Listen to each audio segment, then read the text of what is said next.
신앙 고백 우리 하겠습니다. 나는 전능하신 아버지 하나님 천지의 창조주를 믿습니다. 나는 그의 유일하신 아들 우리 주 예수 그리스도를 믿습니다. 그는 성령으로 잉태되어 동정녀 마리아에게서 나시고 본디오 빌라도에게 고난을 받아 십자가에 못 박혀 죽으시고 장사된 지 사흘 만에 죽은 자 가운데서 다시 살아나셨으며 하늘에 오르시어 전능하신 아버지 하나님 우편에 앉아 계시다가 거기로부터 살아있는 자와 죽은 자를 심판하러 오십니다. 나는 성령을 믿으며 거룩한 공교회와 성도의 교제와 죄를 용서받는 것과 몸의 부활과 영생을 믿습니다. 아멘. 찬송가 415장 부르시죠.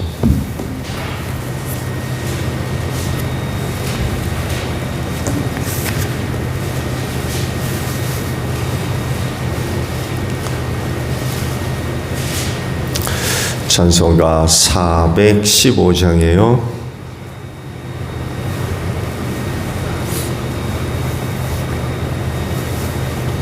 십자가 그늘 아래 나시기 원하네. 저 햇빛이 뜨겁고 또 짐이 무거워 이 광야 같은 세상에 늘 방황할 때에 주 십자가의 그늘에 내 쉴 곳 찾았네. 내 눈을 밝히 떠서 저 십자가 볼 때 날 위해 고난 당하신 주 예수 보인다. 그 형상 볼 때 내 맘에 끈질림 받아서 그 사랑 감당 못하여 눈물만 흘리네. 십자가 그늘에서 나 길이 살겠네. 나 사모하는 광채는 주 얼굴뿐이라.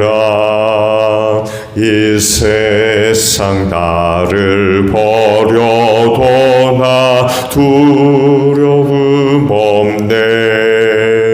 내 한량없는 영광은 십자가뿐이라. 아멘.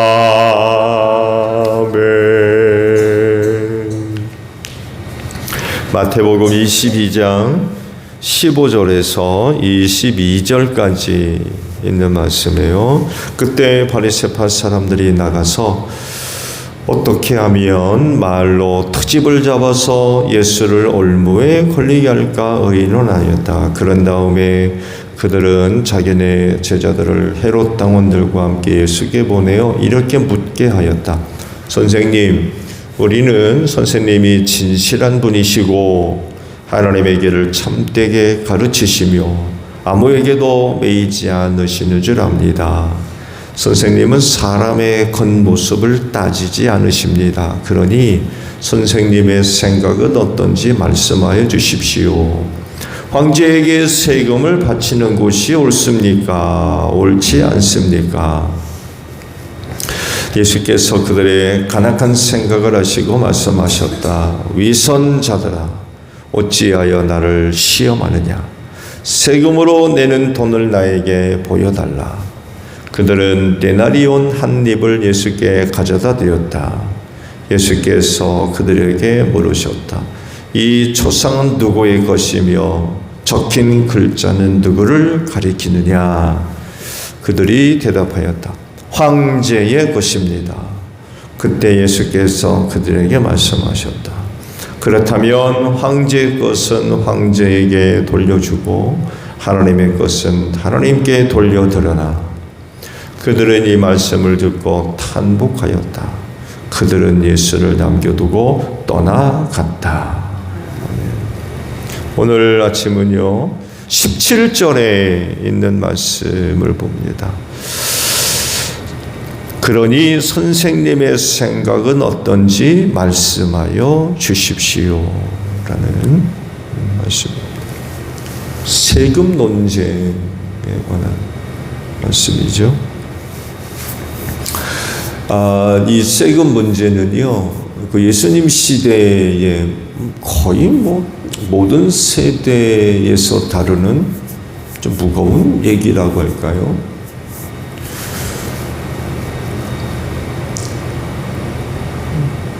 세금 좋아하세요?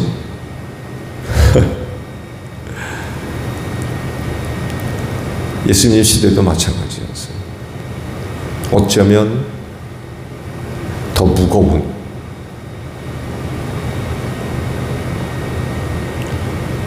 무거운 얘기가 되었을지도 몰라요. 그래서 이런 얘기를 학자들이 그런 얘기도 하는 얘기를 봤습니다. 다른 지역에 사는 사람보다 유대인으로 생활하는 그 생활이 굉장히 힘들었을 거다. 그런 얘기를 해요. 세금 때문에 그렇습니다.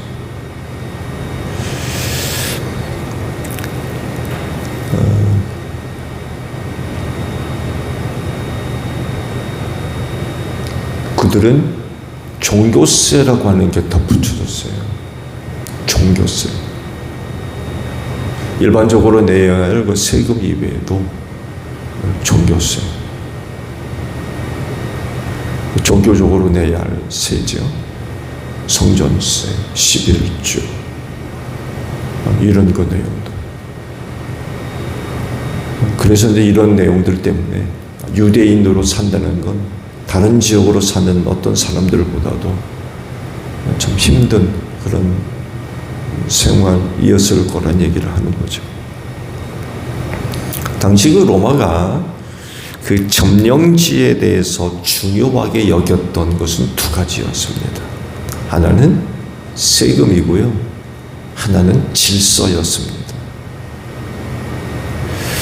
유대에 대한 그들의 생각도 크게 다르지 않습니다.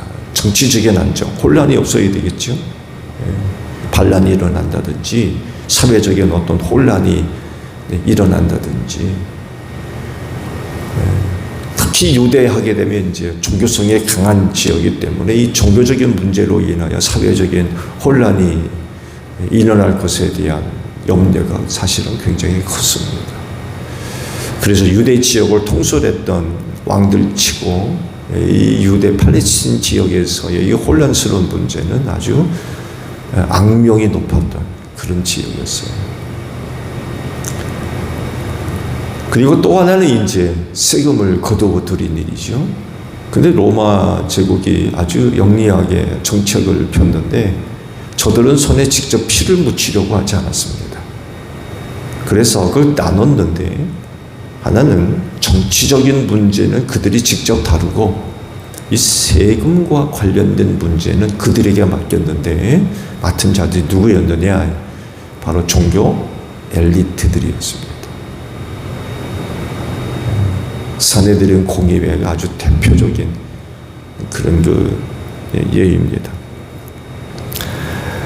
로마는요, 정부의 로마 제국의 충성을 요구를 했고요. 그래서 그 보답으로 뭘 줬느냐? 기득권이었습니다. 보장해줬어요. 기득권을 보장해줬습니다. 대신 로마 제국에 충성할 것을 요구를 했고 그 충성의 내용 중에 포함되는 게 바로 세금이었어요. 그러다 보니까 유대 종교 사회에서 기득권을 유지하려면 어떻게 되겠어요? 종교 엘리트들이 바로 이 세금 거두어 들이는 일에 아주 혈안이 되어 있었습니다. 그래서 이제 발생한 문제들이 성전에서 물고 팔고 사는 문제 때문에 예수께서 성전 청결 사건을 벌이셨죠. 도적의 소굴로 만들었다. 환주 조작, 이런 문제들, 심지어는 고리대금까지 손을 댑니다. 이 사람들이 고리대금. 저들의 관심이 율법을 지키고 하나님 아버지 앞에 제사하며 율법을 가르치는 이런 일들에 관심을 기울이고 해야 되는데 이 엉뚱한 짓거리들을 그렇게 많이 했다는 거예요. 엉뚱한 짓을. 좀 안타까운 일이죠. 유대 사회에는 거의 대부분이 소장농이었습니다. 근데 자칫 이제 자연재해가 일어나가지고 비가 오지 않는다든지 거의 천수답이었거든요. 그러다 보니까 하늘에서 비 내리지 않으면 이건 뭐 답이 없는 거예요.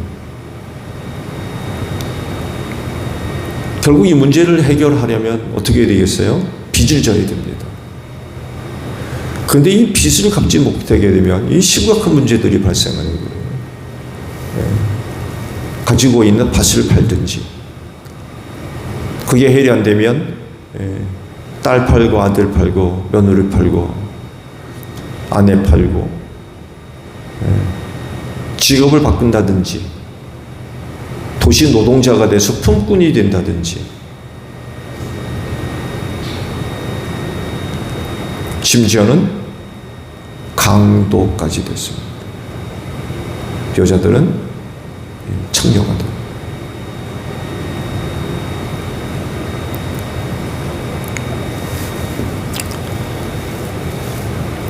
이런 상태에서 언젠가 말씀을 드렸던 대로 AD 66년에 유대 반란이 일어나게 됐을 때에 공문서 보관소로 사람들이 몰려가 가지고 불을 질렀다고 그러죠. 유대 반란이 일어나면서 제일 먼저 일어났던 일이 바로 공문서 보관소에다가 불 지르는 일이었어요. 왜냐하면 채권, 돈 빌린 사람들의 그 문서들이 보관된 그런 장소였기 때문에 그래요. 그걸 없애버렸어요.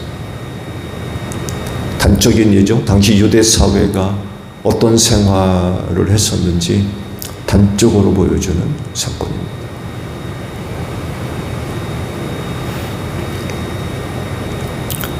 예수님 당시에 세금 이야기는 정말 그 유대 사회의 서민들의 아주 비참한 그런 그 생활들을 이야기하는 그런 부분도 포함이 되어져 있습니다.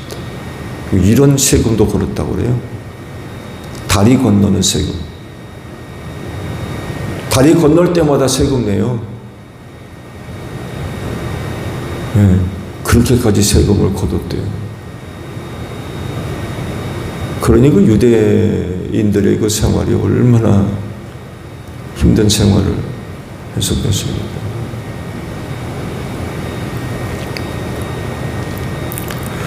근데 이제 그 중심에 누가 있어요? 종교 엘리트들이 있었던 거죠.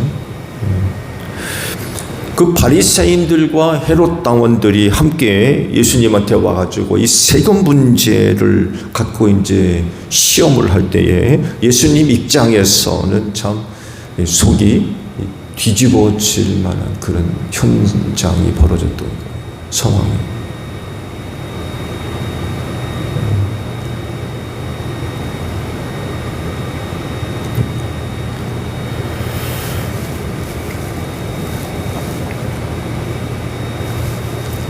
그런데요, 이 세금 논쟁을 조금 더 깊이 들여다봐야 할 좀 이유가 있어요. 그건 단순히 하나님과 황제에서 처신 잘해라 이런 개념의 이야기가 아니에요, 사실은.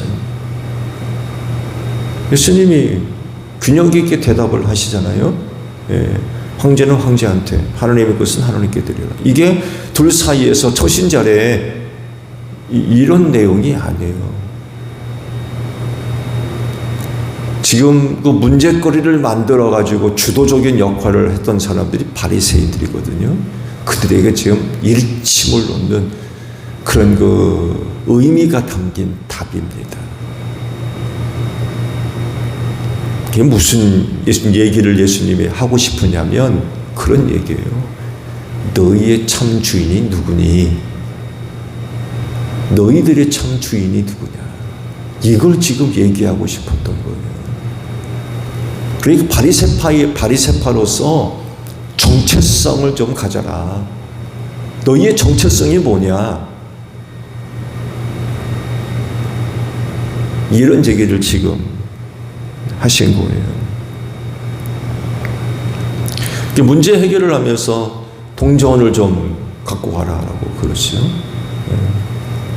데나리온 그 동전을 이제 가지고 이제 답을 하셨는데 그 데나리온 앞면에는 이런 그 글자가 쓰여 있습니다. 신의 아들 티베리우스 황제. 뒷면에는 신의 대리자 황제가 평화를 준다. 이런 내용의 글귀가 동전 앞뒤에 기록이 되어져 있습니다. 황제에게 세금? 바리새파 입장에서는 찬성일까요? 반대일까요? 당연히 반대입니다. 찬성할 리가 없죠.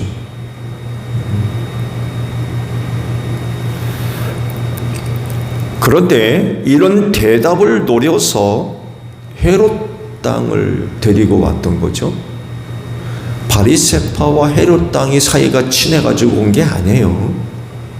사실은 곳곳에서 부딪히는, 서로 그렇게 좋아하는 관계가 아니었어요. 서로 추구하는 바가 달랐기 때문에 그래요. 언젠가도 말씀을 드렸나요? 헤롯 땅은 지극히 정치적인 그런 그 집단입니다.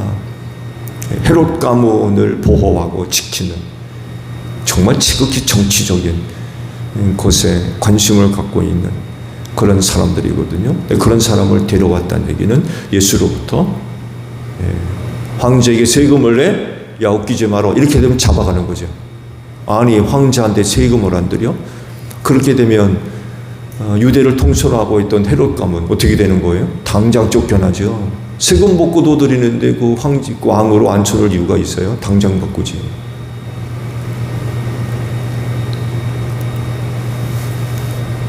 종교적으로 바리새파 사람들, 예수가 황제한테 세금을 내라고 그래? 소문을 아마 금방 냈을 거예요. 야, 예수가 황제한테 세금을 내란다 하고서는 소문을 내가지고 아마 군중들을 예수님으로부터 떨어뜨려 놓으려고 하는 그런 아마 획책을 아마 했을 겁니다. 이렇게 대답하건 저렇게 대답하건 아주 곤란한 그런 질문이었던 거예요.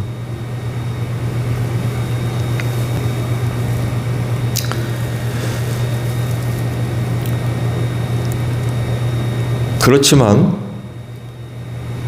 예수님의 그 대답은 황제는 황제에게 하나님의 것은 하나님께 드리라고 하셨지만 실상은 다른 의미가 들어있었고 그 이야기 속에 예수님의 의도를 바리새파 사람들이 아마 깨달았을 겁니다. 그 말씀을 드린 대로 너희의 참 주인이 누구냐? 황제냐 하나님이냐? 라고 말씀하셨던 거죠. 이게 바리새파 사람들에겐 찔림이 됐던 이유는요. 그들의 선배는 유대인으로서의 그 거룩을 지키기 위해서 자기들이 목을 내놨던 그런 사람들이었어요. 그런 일들이 불과 얼마 전까지 벌어졌습니다. 호구조사했거든요. 단적인 예로. 이 호구조사를 한다는 얘기는 세금을 효과적으로 거두어 드리고자 하는 목적이 있어요. 근데 유대인들은 이거 어떻게 받아들였냐면 신성모독같이 여겼습니다. 신성모독. 이게 어떤 일이 벌어져요? 바리새 바사들이 목을 내밀었습니다. 내 목을 치라고.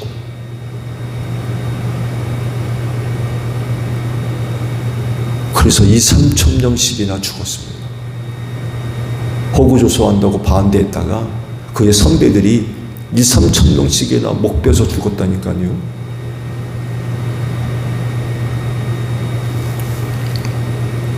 그런데 그의 후배들이 지금 예수님한테서 와서 보여주는 모습이 뭐예요?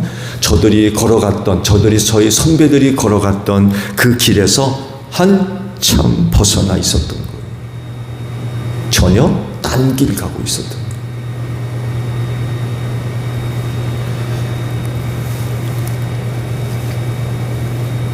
이런 그들에게 진짜 너희 주인이 누구냐? 황제냐? 하나님이냐라고 묻고 계셨던 거죠. 바리새파 사람들이 자신들의 선배가 간 길을 따라가고 있었다면 이런 질문 자체를 할 수가 없는 거죠. 황제한테 세금을?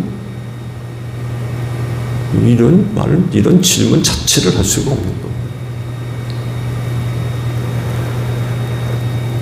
그런 그들에게 예수님의 그런 대답은 그들을 아주 부끄럽게 만드는 그런 대답이었던 거예요. 너희 선배는 그렇게 생활했는데 너희는 지금 뭐 하고 있는 거냐?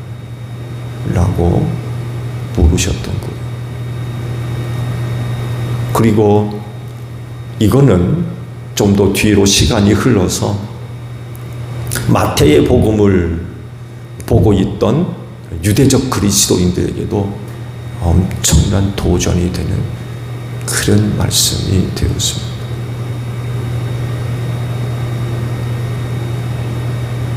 마태의 수신자들이죠. 마태복음의 수신자들.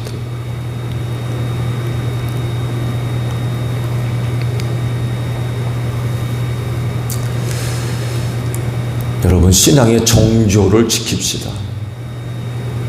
신앙의 정조. 하나님을 섬기기로 한 이상 하나님만 섬기고 하나님을 참되게 섬기고 그런 그 모습들. 근데 이게 변질돼가지고 오히려 그런 것들을 수다로 삼아가지고 자기 배 불리고 기득권 유지하고 변질된 거죠. 이렇게 우리의 신앙이 변질되는 그런 일들이 있으면 안 될 것 같아요. 구원받은 하나님의 자녀들로서 하나님을 바르게 잘 섬기는 여러분들이 되시기를 바랍니다. 주기도문 합니다. 하늘에 계신 우리 아버지, 아버지의 이름을 거룩하게 하시며 아버지의 나라가 오게 하시며 아버지의 뜻이 하늘에서와 같이 땅에서도 이루어지게 하소서. 오늘 우리에게 일용할 양식을 주시고 우리가 우리에게 잘못한 사람을 용서하여 준 것 같이 우리 죄를 용서하여 주시고 우리를 시험에 빠지지 않게 하시고 악에서 구하소서. 나라와 권능과 영광이 영원히 아버지의 것입니다. 아멘. 기도하겠습니다.